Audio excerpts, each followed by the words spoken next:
Dito naman po tayo sa ating paalsahan, patubuan or bread proofing. Ayan po. Para hindi siya mamalat at matuyo. Parang cabinet lang siya, mga kaibigan. Ayan po. Diba? Parang lagayan lang siya ng damit. Oh. Saradong sarado, walang makapasok na hangin. Ayan. Para hindi po matuyo o mamalat.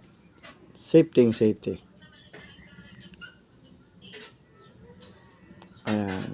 Bread proofing, paalsahan, para hindi mamalat.